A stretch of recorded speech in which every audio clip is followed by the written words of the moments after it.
وعن أبي حازم قال كنت خلف أبي هريرة رضي الله تعالى عنه হযরত আবু হাজিম বলেন আমি একদিন নবীজির সাহাবী হযরত আবু হুরায়রার পিছনে দাঁড়ানো ছিলাম ও হুয়া ইয়াতাওয়াদ্দাউ লিস-সালাত আর আবু হুরায়রা নামাজের জন্য ওযু করতেছিল ওযু কিন্তু পৃথিবীর মানুষ শোনো হযরত আবু হুরায়রার ওযুটা ছিল ভিন্ন ওযু ফাকানা ইয়ামুদ্দুহু হাত্তা তাবলুগা ইবতাহু তিনি ওযু করতে গিয়ে ওযুর পানি দিয়ে নিজের বগল পর্যন্ত ধৌত করছিলেন আমরা ওযু করার সময় কিন্তু কোনই পর্যন্ত ধৌত করি ঠিক না কোন কিন্তু উনি ওযু করতে গিয়ে এই পর্যন্ত যদ্দূর পারতেছে ভিজাইতেছে হযরত আবু হাজিম বলেন কত সুন্দর ওযু আপনার আপনি কিভাবে ওযু করতেছেন পিছন দিক থেকে তিনি বললেন মা হাদাল ওযু এটা কি ওযু এই যে ওযু করছেন কোন ধরনের ওযু আমরা তো কোনই পর্যন্ত ধুই আপনি যে এতটুকু ধুইতেছেন হযরত আবু হুরায়রা বলেন লাউ আলিমতু আন্নাকুম হাহুনা মা তাওয়াত্তাতু হাদাল ওযু আমি যদি জানতাম তুমি আমার পিছনে দাঁড়ানো আছো তাহলে আমি এইরকম ওযু করতাম না তাহলে বোঝা গেল ব্যক্তিগত কোনো আমল থাকলে এটা আপনি ব্যক্তিগতভাবে করবেন এলাকার মধ্যে এমন ভাবে করা যাবে না যে এলাকায় ফিতনা শুরু হয় বুঝেন নাই কথা নবীজির সাহাবী কিন্তু এই পর্যন্ত ওযু করছে তো আজকে পর্যন্ত কেউ কি এই পর্যন্ত ওযু করছেন আপনারা বুঝতে হবে তো বলতেছে আপনি যে এই পর্যন্ত ধৌত করলেন তো আবু হুরায়রা বলে আরে তুমি আমার পিছনে আছো আমি যদি জানতাম তুমি আছো তাহলে আমি এইরকম করতাম না আমি এইরকম করতাম কেন করছি জানো বলে কেন সামিআতু খলিলি সাল্লাল্লাহু আলাইহি ওয়াসাল্লাম ইয়াকুল আমি আমার প্রিয় নবীজির কাছ থেকে একটা হাদিস শুনছি সুবহানাল্লাহ বলুন কি হাদিস ভাই আল্লাহর নবী বললেন তাবলুগুল হিলিয়াতু মিনাল মুমিন হাইতু ইয়াবলুগুল ওয়াদু মুমিন বান্দার ওযুর পানি তার অঙ্গের যতদূর পর্যন্ত পৌঁছবে পুরাটা অঙ্গ হাসরের ময়দানে নূরে নূরান্বিত হয়ে উঠবে আমি তো জানি পৃথিবীর সব মানুষের অঙ্গ হবে শুধুই মাত্র কোনই পর্যন্ত ধবধবে সাদা আমি আবু হুরায়রা চাচ্ছিলাম আমার অঙ্গটা আমার হাতটা যেন শুধু কোনই পর্যন্ত না হয় আমার যেন বগল পর্যন্ত ধবধবে সাদা হয় এই হাদিস থেকে কি বুঝলেন উনি একটা কাজ করছে নিজের আবেগে করছে কিন্তু এই কাজটা অন্যরে করতে নিষেধ করছে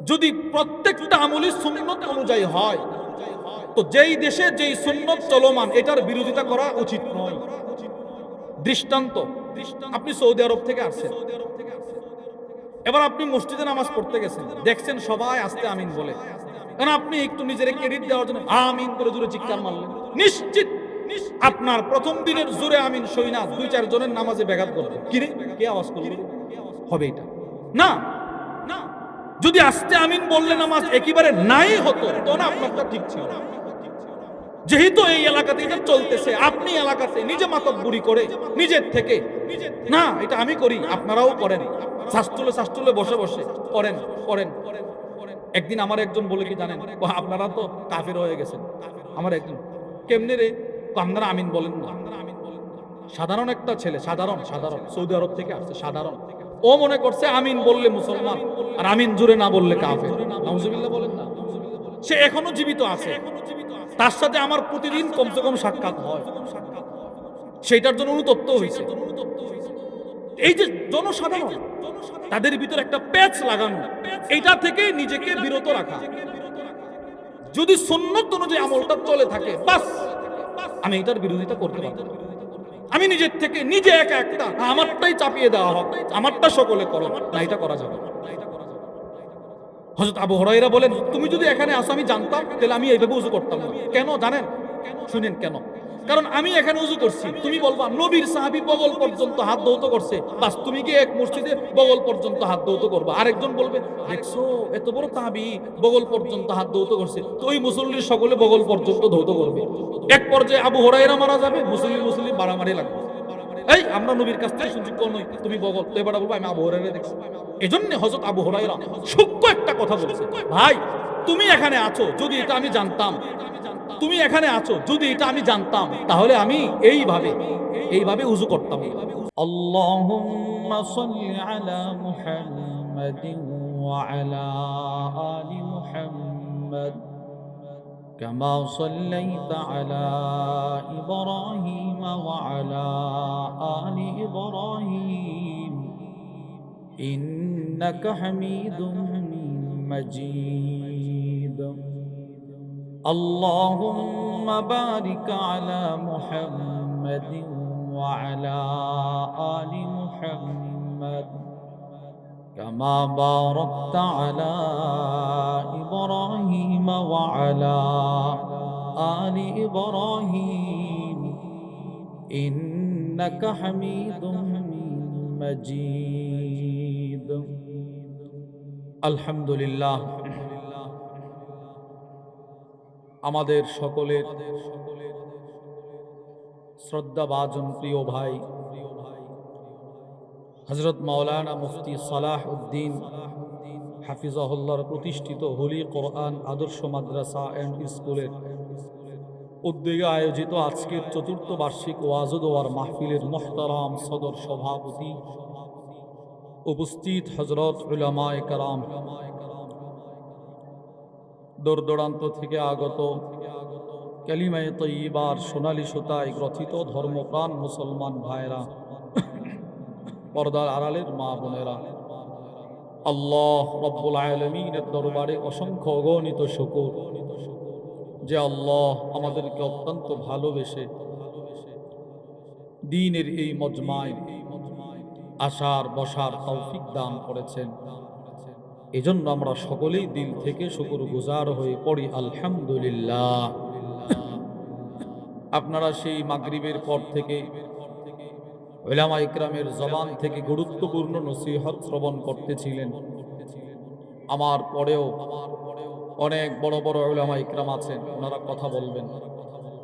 আমি আপনাদের সামনে বসে কোরআনুল কারীমের সূরাতু বনী ইসরাঈলের একখানা আয়াতে কারীমা আল্লাহ রব্বুল আলামিনের দয়া তার অনুগ্রহে আমারও তিলাওয়াত করার সৌভাগ্য হয়েছে, আপনাদেরও শ্রবণ করার সৌভাগ্য হয়েছে।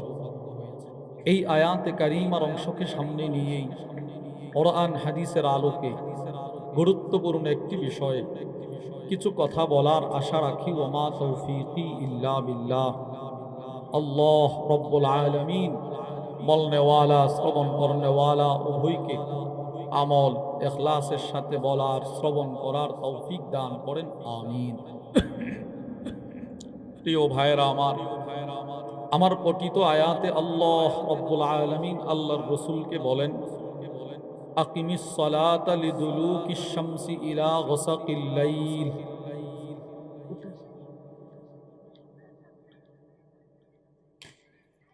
আল্লাহ আল্লাহর রাসূলকে বলেন, হে প্রিয় দোস্ত আমার, আপনি সূর্য হেলে যাওয়া থেকে রাত অন্ধকার আচ্ছন্ন হওয়া পর্যন্ত নামাজ পড়ুন। সূর্য পশ্চিম আকাশে হেলে যাওয়া থেকে রাত অন্ধকার আচ্ছন্ন হওয়া পর্যন্ত নামাজ পড়ুন। ওয়া কুরআনাল ফাজর, এবং ফজরের কোরআন পাঠেও যত্নবান হন। এটা হলো আয়াতের সাদামাটা একটা সহজ সরল তর্জমা। এই আয়াতের ব্যাখ্যায় পৃথিবী বিখ্যাত আলেম, বর্তমান বিশ্বের সবচাইতে বড় আলেম যাকে বলা হয় শাইখুল ইসলাম জাস্টিস তাকি উসমানী হাফিজাহুল্লাহ, হযরত লেখেন, সূর্য হেলে যাওয়া থেকে রাত অন্ধকারাচ্ছন্ন হওয়া, এই সময়ের ভিতরে আল্লাহ পাক 4 নামাজের কথা বুঝিয়েছেন। 4টি নামাজ। বলেন কয়টা নামাজ? 4টা। 1 যোহর, 2 আসর, 3 মাগরিব, 4 এশা। এই 4 নামাজের কথা সূর্য হেলে যাওয়া থেকে রাত অন্ধকারাচ্ছন্ন হওয়ার ভিতরে রব বুঝিয়েছেন। আর ওয়া কুরআনাল ফাজর, এই শব্দ আলাদাভাবে উল্লেখ করে আল্লাহ পাক এককভাবে ফজরের কথা আলোচনা করেছেন। এজন্য আল্লামা তাকি উসমানী হাফিজাহুল্লাহ বলেন, যেহেতু 4 নামাজের কথা রব একসাথে বলেছেন, ফজরের কথা আলাদা বলেছেন, এই আল্লাহর এই তরতিব থেকেই বোঝা যায় 4 নামাজের তুলনায় ফজরের দাম আল্লাহর কাছে কোটি কোটি গুণ বেশি। সুবহানাল্লাহ। ফজরের দাম কোটি কোটি গুণ বেশি। আপনি প্রশ্ন করবেন, চার নামাজের তুলনায় ফজরের দাম কোটি গুণ বেশি কেন? এই প্রশ্নের জবাবে আল্লাহ রাব্বুল আলামিন বলেন, ইন্না কুরআনাল ফাজরি কানা মাশহুদা।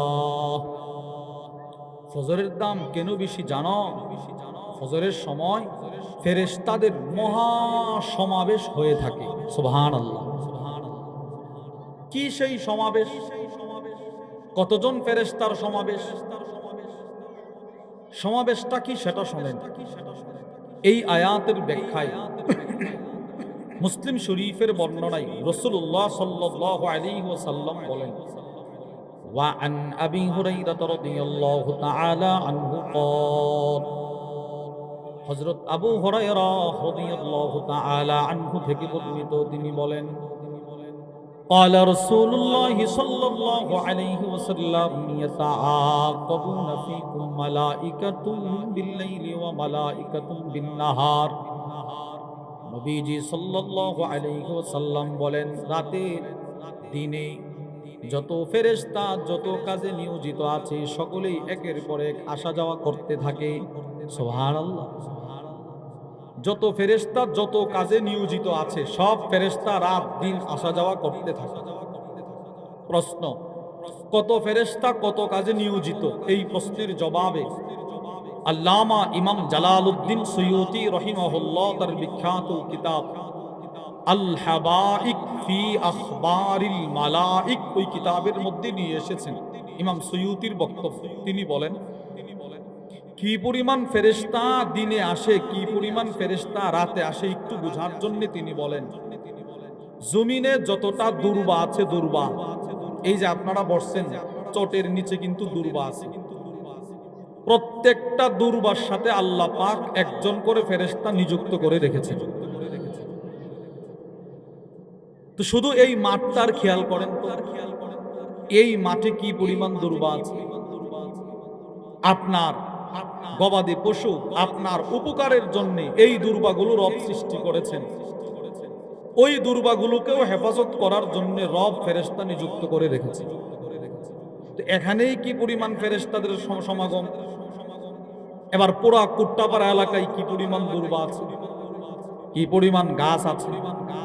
যতটা গাছ প্রত্যেকটা গাছের সাথে রব একজন করে ফেরেশতা রাখছে। যত গাছের যত পাতা প্রতিটা পাতার সাথে একজন করে ফেরেশতা। সুবহানাল্লাহ বলেন। এবার নবীজি বলে, ওয়ায়াজতামিউনা ফি সালাতিল ফাজরি ওয়াল আসর। আসরের সময় সব ফেরেশতা যারা সারা দিন পৃথিবীতে দায়িত্বে নিয়োজিত ছিল তারা চলে যায়।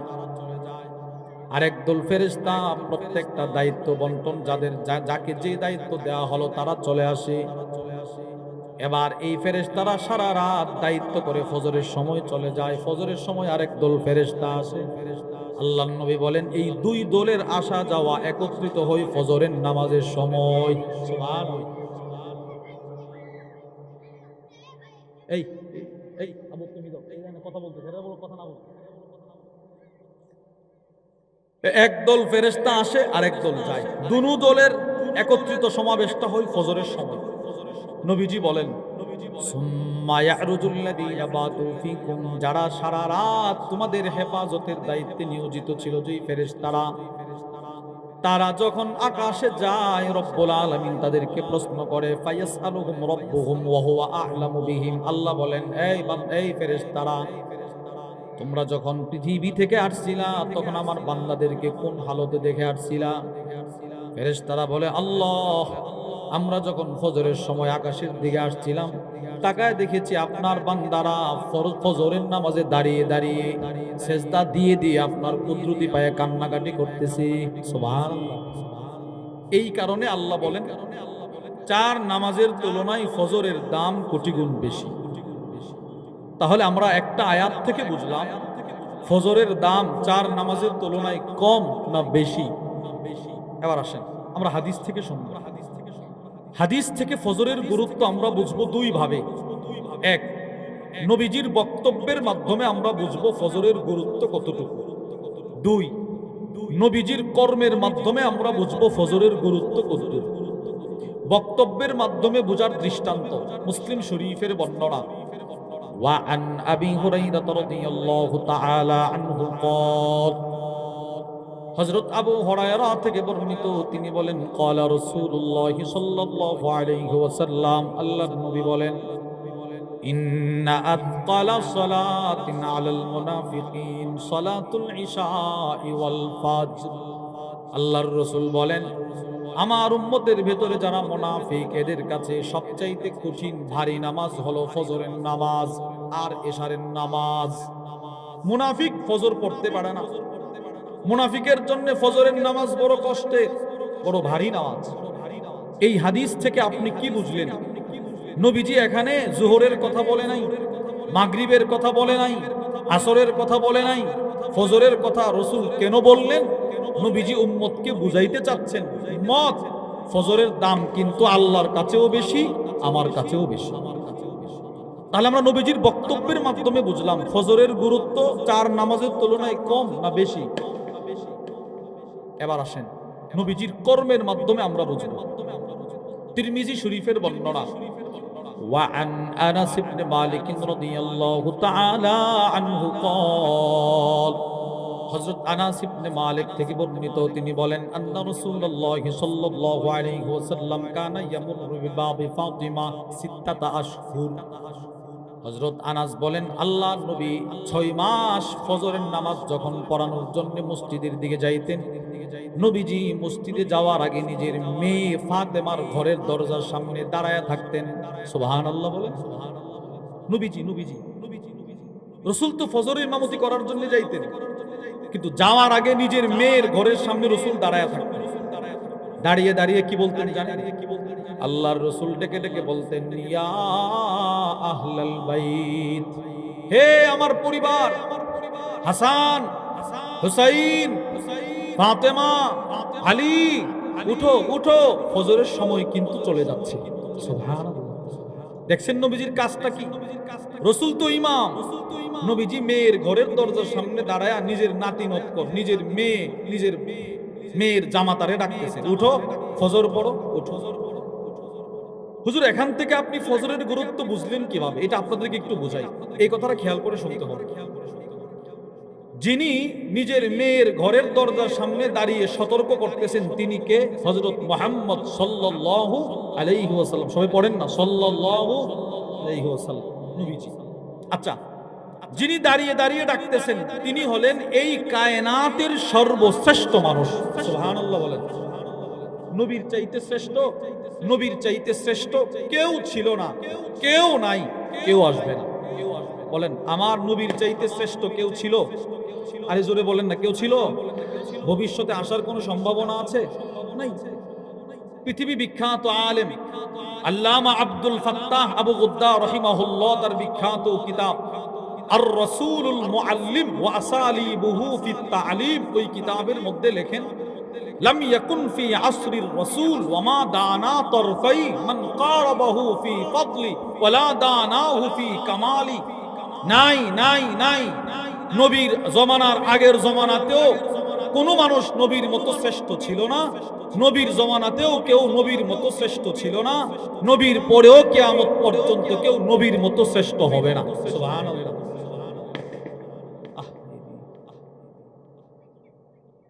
ভাই এই কাজগুলো যে করতেছেন, এই যে বাজি ফোটাচ্ছেন, আল্লাহর রাস্তে আপনি এই কাজটা এখন করবেন না।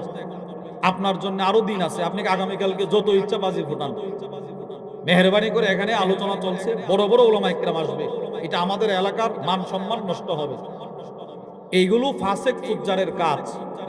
এগুলো মানুষ ইহুদি খ্রিস্টানদের কৃষ্টি কালচার উদযাপন করতে গিয়ে এইগুলো করে, কিন্তু মাহফিল উদযাপন করতে গিয়ে এগুলো করা আমাদের জন্য উচিত নয়। আল্লাহ আমাদের সকলকে সহি বুঝ দান করেন, বলেন আমিন। কি বলেন? এটা আমাদের এলাকার সম্মান নষ্ট হবে না?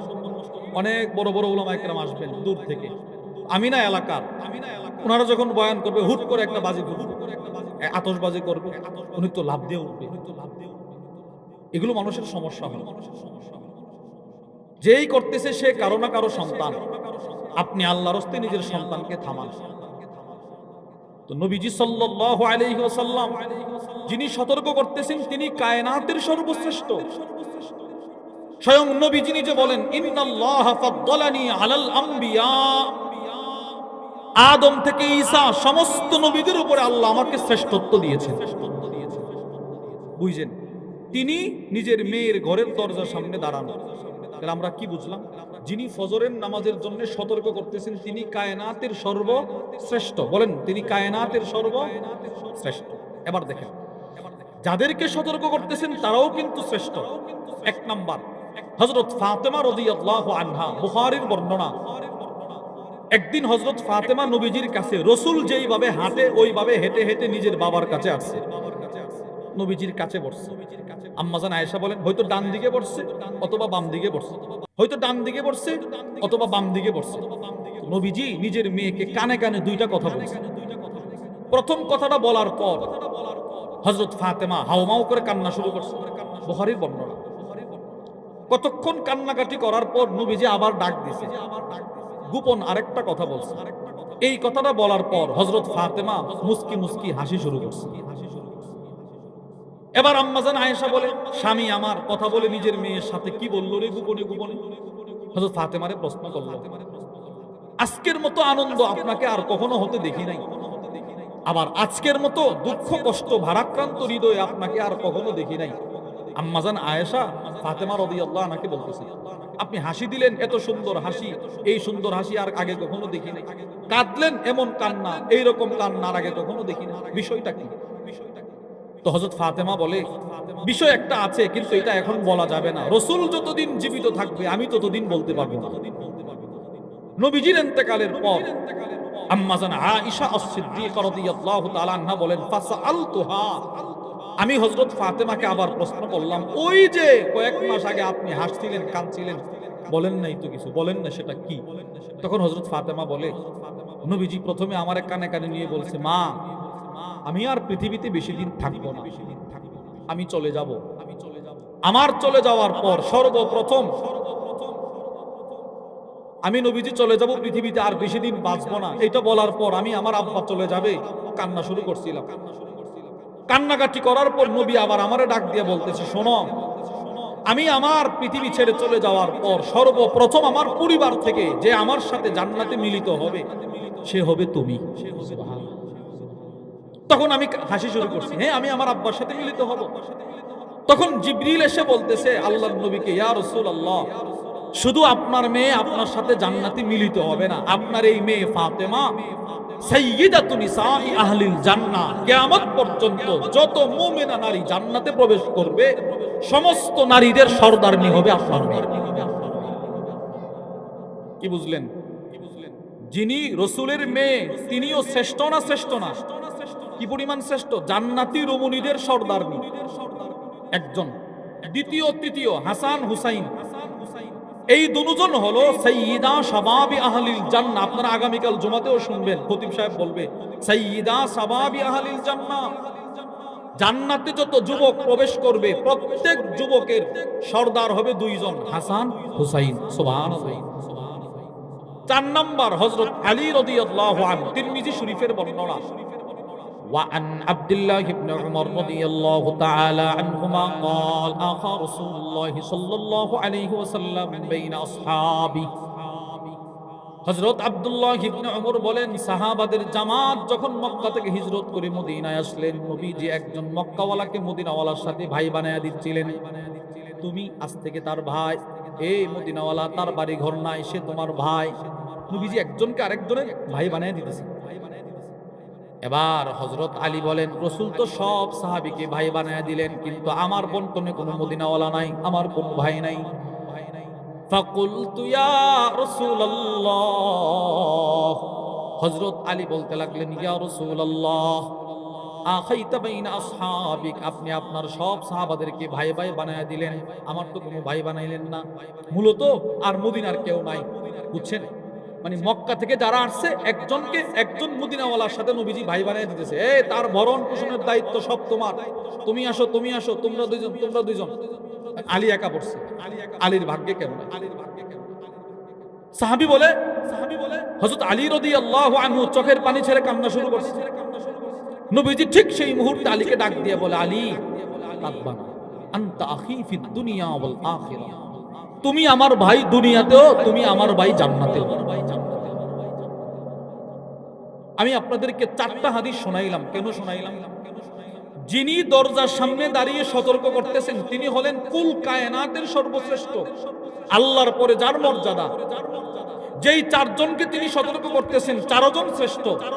হযরত ফাতেমা জান্নাতি রমণীদের সর্দারনি, হযরত হাসান হুসাইন যুবকদের সর্দার, হযরত আলী নবীর ভাই দুনিয়াতেও, নবীর ভাই জান্নাতেও। এবার আপনি বলেন, যিনি সতর্ক করেন তিনি সর্বশ্রেষ্ঠ, যেই 4 জনকে সতর্ক করতেছেন তারাও শ্রেষ্ঠ। নিশ্চিত এই সর্বশ্রেষ্ঠ যিনি, তিনি শ্রেষ্ঠদেরকে যেই বিষয়ে সতর্ক করবেন ওইটাও শ্রেষ্ঠ হবে। এবার বলেন তো নবীজি 4 জনকে কোন নামাজের জন্য সতর্ক করতেছে? মাশাআল্লাহ, বলেন কোন নামাজ? তাহলে বলেন ফজরও শ্রেষ্ঠ। বলেন সবাই, সবাই বলেন না, একটু বলেন ফজর শ্রেষ্ঠ। কেমনে বুঝলেন? শ্রেষ্ঠ নবী শ্রেষ্ঠ উম্মতকে শ্রেষ্ঠ বিষয়ের দিকে সতর্ক করতেছে। তাহলে প্রিয় ভাইয়েরা আমার, আমরা কোরআনের আয়াত থেকেও বুঝলাম ফজরের গুরুত্ব অন্য 4 নামাজের তুলনায় বেশি। ফজর যার ঠিক বাকি 4 নামাজও তার ঠিক, ফজর যার ঠিক না বাকি নামাজেও তার গন্ডগোল আছে। হাদিসে পাকেও নবীজি বক্তব্যের মাধ্যমে বুঝাইলেন ফজরের দাম বেশি, নবীজি কর্মের মাধ্যমেও বুঝাইলেন ফজরের দাম বেশি। এবার আসেন আমরা সাহাবাদের জীবনী থেকে বুঝবো ফজরের গুরুত্ব কতটুকু। সেটা বোঝানোর জন্য আপনাদেরকে 3টা দৃষ্টান্ত শোনাবো। দৃষ্টান্ত নম্বর 1, আল্লামা ইমাম শামসুদ্দিন দাহাবি রহিমাহুল্লাহ তার বিখ্যাত কিতাব তারিখুল ইসলাম ওয়া ওয়াফায়াতুল মাশাহিরি ওয়াল আ'লাম 34 খণ্ডের কিতাব, ওই কিতাবের মধ্যে নিয়ে আসছে কানা আলী রাদিয়াল্লাহু তাআলা আনহু ইদা খারাজা মিনাল বাব, হযরত আলী রাদিয়াল্লাহু তাআলা আনহু যখন ফজরের নামাজ পড়ার জন্য ঘর থেকে বের হইতেন, নাদা ইয়া আইয়ুহান নাস, তিনি ফজর পড়ার জন্য ঘর থেকে বের হয়ে মানুষকে ডাকতেন, হে লোক সকল, আসসালাত আসসালাত, ফজরের সময় কিন্তু চলে যায়, ফজরের সময় কিন্তু চলে যায়। কি বুঝলেন? নবীজির সাহাবীর জীবনীতেও ফজরের গুরুত্ব ছিল না, ছিল না বলেন? দৃষ্টান্ত নম্বর 2, রাসূলুল্লাহ সাল্লাল্লাহু আলাইহি ওয়াসাল্লামের বিখ্যাত এক সাহাবী ছিলেন, নাম তার হারেসা। বলেন তো কি নাম? হারেসা, অনেক দামি সাহাবী। ওনার মেয়ের নাম ছিল উম্মে হিশাম। ওনার মেয়ে পৃথিবীর ইতিহাসে একজন মহিলা যে রান্নাঘরে খাবার পাকাইতে পাকাইতে নবীজির জবান থেকে, নবীজি ফজরের নামাজে, নবীজি জুমার নামাজে এক সূরা তেলাওয়াত করছে, সূরাতুল কাফ। হিফজুল কোরআনের 26 নম্বর পারার 17 নম্বর পৃষ্ঠায় যেই সূরাটা শুরু, ওই সূরা নবীজি ফজরের নামাজে তেলাওয়াত করছে। আর ওনার মেয়ে খাবার পাকাইতেছে, নবীজির তেলাওয়াত মিম্বর থেকে একবার শুনছে, পুরা সূরা মুখস্থ করে ফেলছে। মুসলিম শরীফের বর্ণনা।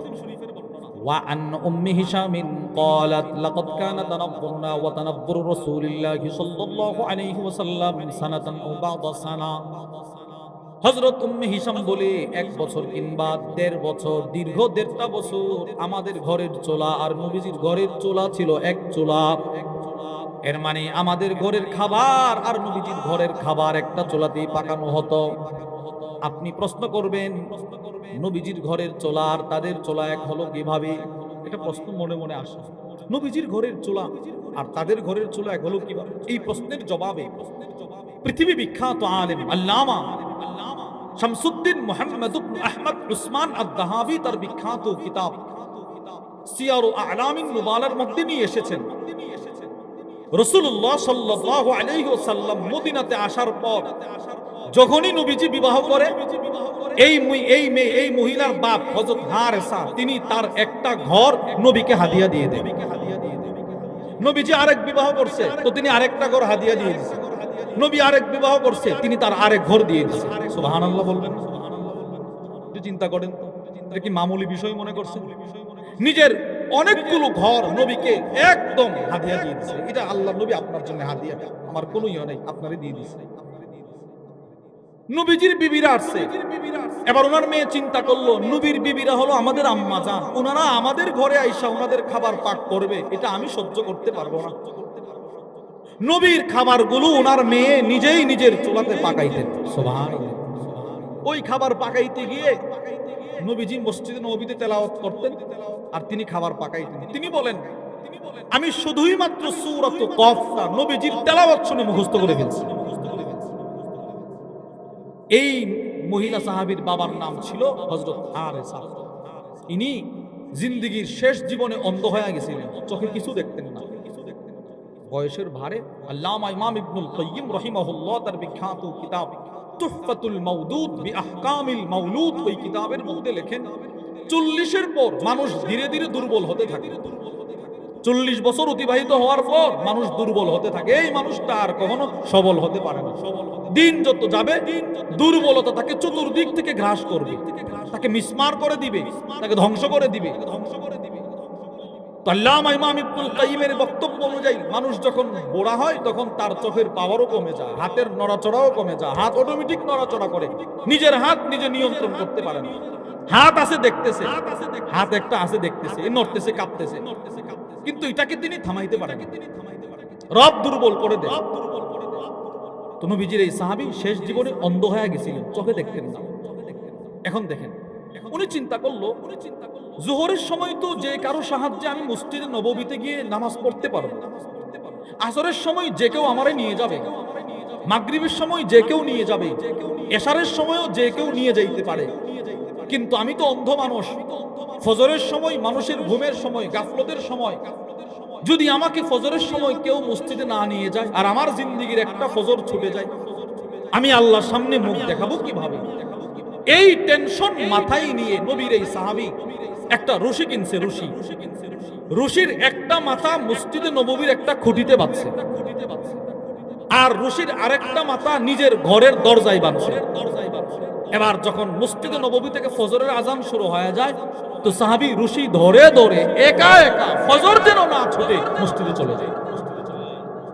নবীর এই সাহাবীর জীবনী থেকে আপনি কি বুঝলেন? ফজরের গুরুত্ব ওনাদের কাছে কম ছিল না বেশি?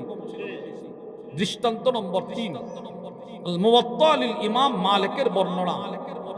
আন্না উমর ইবনুল খাত্তাব ফাকাদ সুলাইমান ইবনে আবি হাসমা। খলিফাতুল মুসলিমিন হযরত উমর ইবনুল খাত্তাব একদিন ফজরের নামাজের ইমামতি করলেন। ইমামতি করার পর ওনার নিয়মিত একজন মুসল্লি, তার নাম ছিল সুলাইমান, তাকে তিনি পান না। কিরে, এখানে এই সাইডে নামাজ পড়তো, সব সময় নামাজ পড়তো, আজকে নাই, বিষয়টা কি? নিয়মিত মুসল্লি, আজকে ফজর নামাজে অনুপস্থিত। সুম্মা গদা ইলা সুক। হযরত উমর এই লোকের তালাশ করার জন্য তার বাড়ি পর্যন্ত চলে গেলেন। ফজর তো মিস করার কথা না, ফজর পড়লো না কেন? উমর তার বাড়িতে গেলেন। আমার আলা শিফা, গিয়ে এই লোকের মা ঘরের কাজ করতেছেন, তার মার কাছে গিয়ে উমর বলে, কি হলো? লাম আরা সুলাইমান ফি সালাতিস সুবহি। আমি কি হলো, তোমার ছেলেকে যে আজকে ফজরে দেখলাম না, বিষয়টা কি? মুনাফিক হয়ে গেছে? তোমার ছেলে কি মুনাফিক হয়েছে? না না, তোমার ছেলেকে আজকে ফজরে দেখলাম, বিষয়টা কি? এবার ওই ছেলের মা বলতে লাগলো, না খলিফাতুল মুসলিমিন, আমার ছেলে মুনাফিক হবে কেন? ইন্নাহু বাতা ইউসাল্লি। আমার ছেলেটা সারা রাত দাঁড়িয়ে দাঁড়িয়ে তাহাজ্জুদ করে পুরা রাত কাটায় দিছে। সুবহানাল্লাহ। আচ্ছা, ভালো কথা, ফজর পড়লো না কেন? আমার ছেলে চিন্তা করলো, ফজরের তো আরো অনেক সময় আছে, ফজরের সময় যেহেতু অনেকটাই জামাতের বাকি আছে, সারা রাত্র তাহাজ্জুদ পড়লো, একটু ক্লান্ত, একটু আরাম করি, ফজরের জামাত আবার দৌড়ে গিয়ে মসজিদে পড়বো, এই চিন্তা করে ছেলেটা একটু ঘুমাইলো। ফাগালাবাতহু আইনা। আমার ছেলেটা ঘুমানোর সাথে সাথে তার দু চোখে এমন ভাবে ঘুম চলে আসছে, কোন ফাঁক দিয়ে সূর্য উঠে গেল সে বলতে পারে না। তখন হযরত ওমর ইবনুল খাত্তাব বলেছিল, সুলাইমানের মা শুনো, লা আন আশহাদা ফি সালাতিস সুবহি আহাব্বু ইলাইয়া মিন আন আকুমা লাইলা। সারা রাত দাঁড়িয়ে তাহাজ্জুদ নামাজ পড়ার চাইতে ফজরের নামাজ জামাতের সাথে পড়ার গুরুত্ব ইসলামে অনেক বেশি। সুবহানাল্লাহ। এবার আপনারা বলেন, আমি দুইটা প্রশ্ন করব, আপনারা জবাব দিবেন। সারা রাত তাহাজ্জুদের দাম বেশি না ফজরের দাম বেশি? সারা রাত মাহফিলের দাম বেশি না ফজরের দাম বেশি? সুবহানাল্লাহ। তাহলে আমরা কোরআনের একটা আয়াত, নবীজির কয়েকটা হাদিস থেকে বুঝলাম, 3 জন সাহাবীর জীবনী থেকে বুঝলাম, ফজরের গুরুত্ব ইসলামে কম না বেশি? বলেন, বেশি। এবার আসেন, নিয়ত করেন আমি ফজর ছাড়বো না, বলেন ইনশাআল্লাহ। আপনি শুনলে আশ্চর্য হবেন, প্রত্যেক ইংরেজি মাসের শেষ শনিবার সুধন্যপুর কুমিল্লা আমাদের হযরত ওয়ালা আরিফ বিল্লাহ হাকিমুন নফস আল্লামা মুফতি মুশতাকুন নবী কাসিম হাফিজাহুল্লাহ এখানে ইসলাহি মজলিস করে।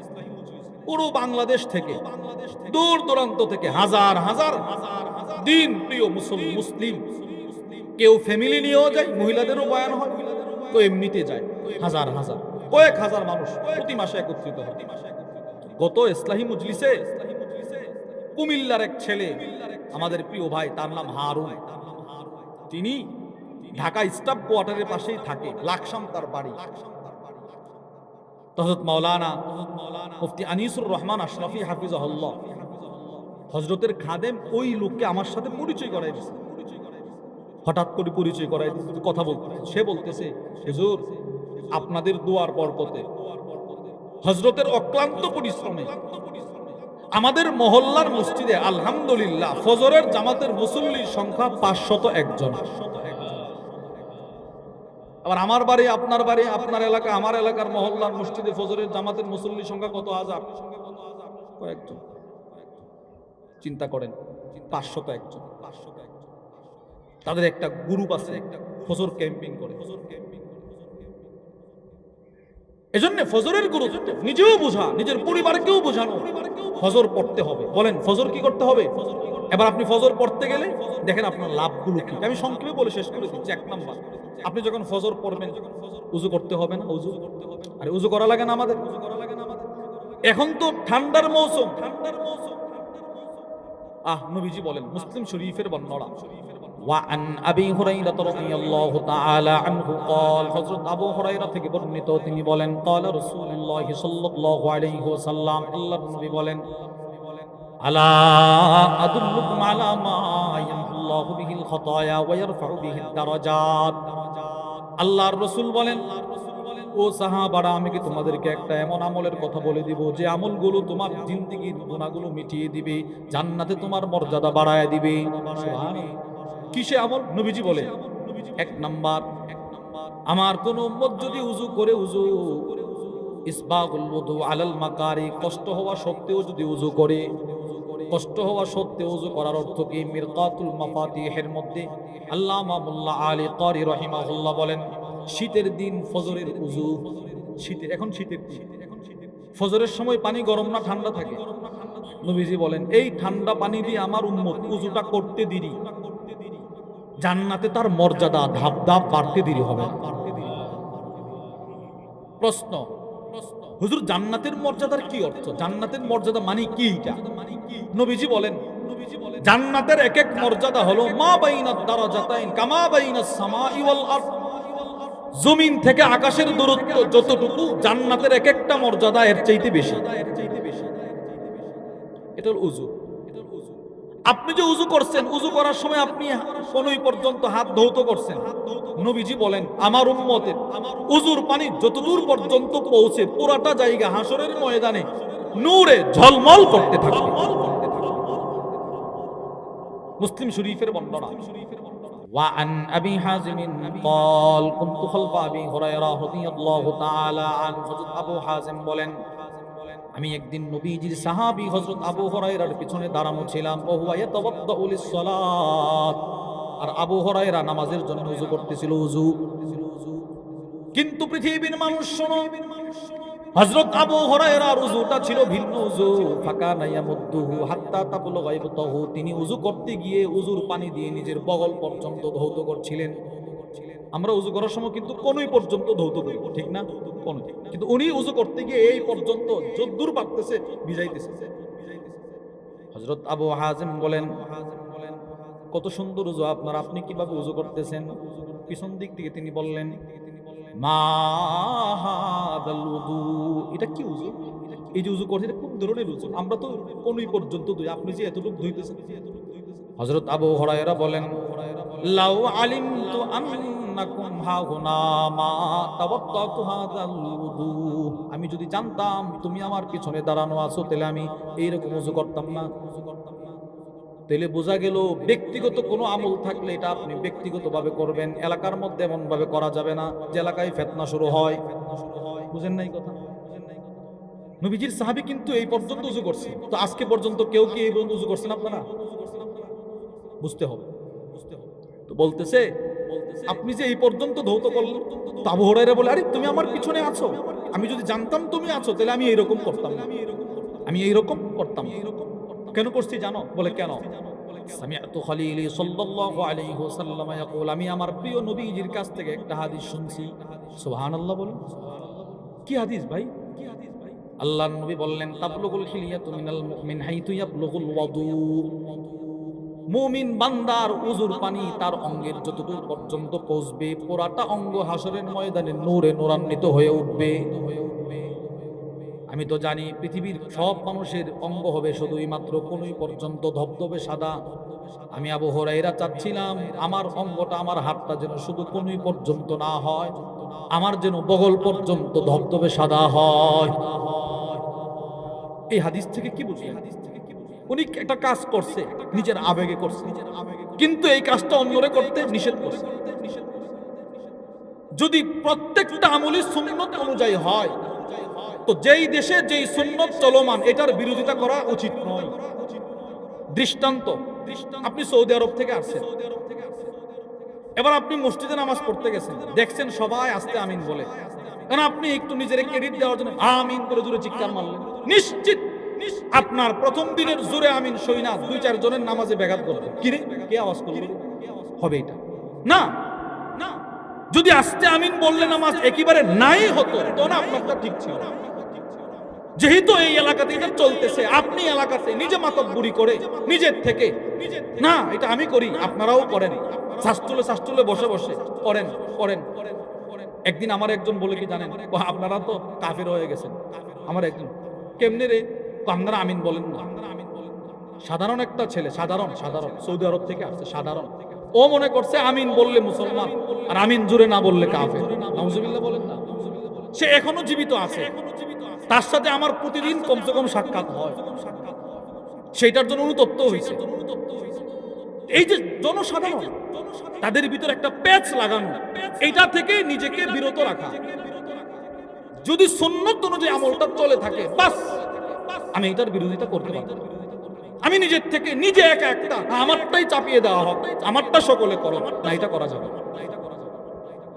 হযরত আবু হুরায়রা বলেন, তুমি যদি এখানে আসো আমি জানতাম তাহলে আমি এইভাবে উযু করতাম না। কেন জানেন? শুনেন কেন।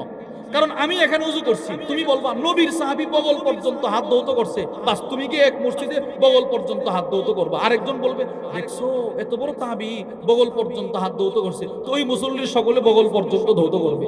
এক পর্যায়ে আবু হুরায়রা মারা যাবে, মুসল্লি মারামারি লাগবে। এই আমরা নবীর কাছ থেকে শুনছি কোন তুমি বগল, তো এবার বলবো আমি আবু হুরায়রা দেখছি। এজন্য হযরত আবু হুরায়রা সূক্ষ্ম একটা কথা বলছে, ভাই তুমি এখানে আছো, যদি এটা আমি জানতাম, তুমি এখানে আছো যদি এটা আমি জানতাম, তাহলে আমি এইভাবে উযু করতাম। বুঝছেন বিষয়টা? আচ্ছা, তাহলে এই ফজরের নামাজের 1 নম্বর সূচনা উযু। উযুর মধ্যে আমাদের জন্য লাভ আছে না নাই? এবার 2 নম্বর সুন্নত। নবীজি বলে, ক্বালা রাসূলুল্লাহ সাল্লাল্লাহু আলাইহি ওয়াসাল্লাম, রাকাআতাল ফাজর খায়রুম মিনাদ দুনিয়া জামিআ। আল্লাহর নবী বলেন, ফজরের 2 রাকাত সুন্নত আমি নবীজির কাছে গোটা পৃথিবীতে যা ছিল, যা আছে, যা আসবে সবচাইতে শ্রেষ্ঠ। সুবহানাল্লাহ বলেন। ফজরের 2 রাকাত সুন্নত গোটা পৃথিবীর চাইতে আমার কাছে শ্রেষ্ঠ। এই হাদিসের কি অর্থ? আল্লামা মুহাম্মদ ইবনে সালেহ আল উসাইমিন তার বিখ্যাত কিতাব আশ-শারহুল মুমতি' আলা যাদিল মুস্তাকনি' ওই কিতাবের মধ্যে লেখেন, আদ-দুনিয়া মুনযু খুলিকাত ইলা কিয়ামিস সাআহ মিন কুল্লি যাখারিফ। পৃথিবীর শুরু থেকে কিয়ামত পর্যন্ত যত স্বর্ণ রূপা হীরা মণি মুক্তা উৎপাদন হচ্ছিল, হচ্ছে, হবে, পৃথিবীর শুরু থেকে কিয়ামত পর্যন্ত যত স্বর্ণ রূপা হীরা মণি মুক্তা, জমিনের দাম আজ থেকে 30 বছর আগে কুট্টাপাড়ার জমিনের দাম যেমন ছিল আজকেও কি তেমন না বাড়ছে? তো কিয়ামত পর্যন্ত যতদূর বাড়বে, যত আপডেট হতে পারে, 7টা জমিন মিজানের এক পাল্লায়, সমস্ত হীরামণি মুক্তা স্বর্ণ রূপা অলংকার মিজানের ওই পাল্লায়। আল্লামা ইবনে উসাইমিন বলেন, মিজানের অপর পাল্লায় যদি শুধুই মাত্র উম্মতের একদিনের ফজরের 2 রাকাত সুন্নতটা রাখা হয়, তো সুন্নতের পাল্লাটার ওজন বেশি হবে। এবার বলেন ফজরের 2 রাকাত সুন্নতের দাম যদি ওজন যদি এত বেশি হয় তো ফজরের 2 রাকাত ফরজের দাম কেমন হবে বলেন?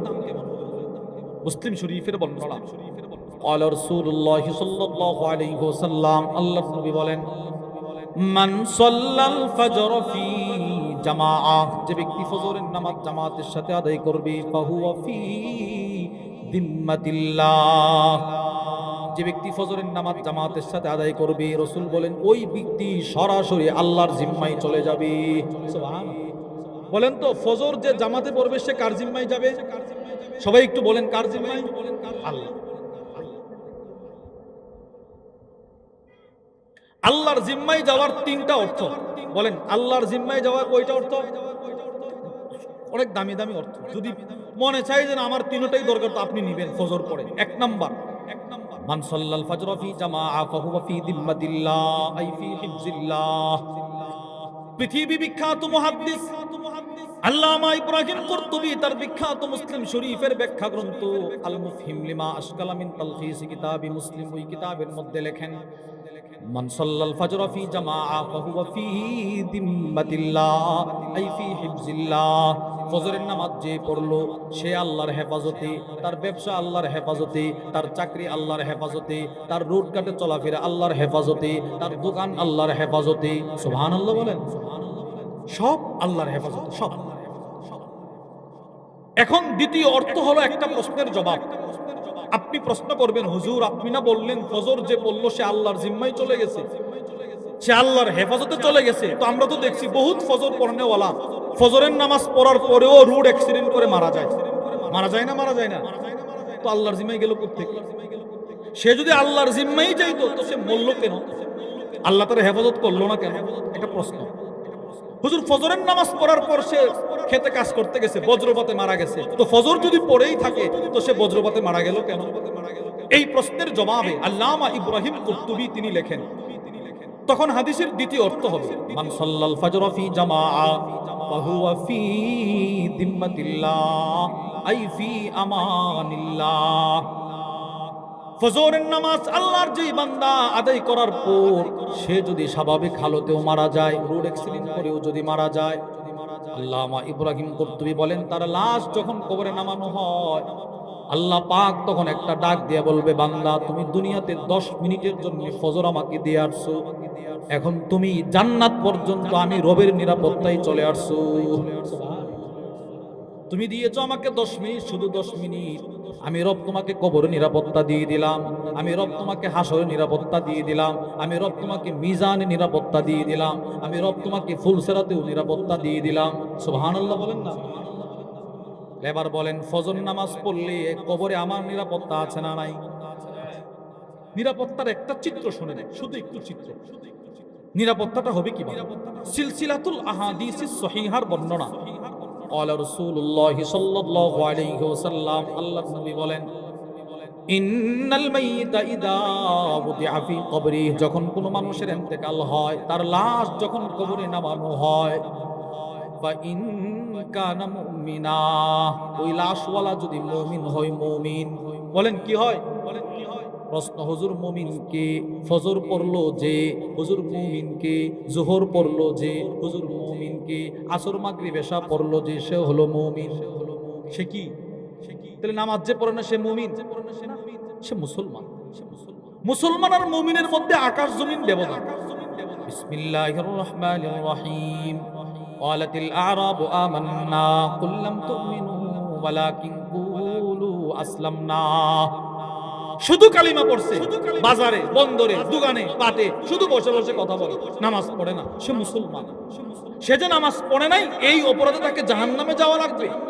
কিন্তু নামাজ যে পড়বে সে মুমিন, পৃথিবীর কোন মুমিন জাহান্নামে প্রবেশ করবে না। তাহলে নবীজি বলেন সে যদি মুমিন হয় তো তার নামাজ ফজর কানাতিস সালাতু ইনদা রাসি, তার নামাজ ফজর তার মাথার দিকে এভাবে দাঁড়ায় থাকে। ফেরেশতা প্রশ্ন করতে আসতে বলবে না এদিকে যাওয়ার কোনো সুযোগ নেই। নিরাপত্তা।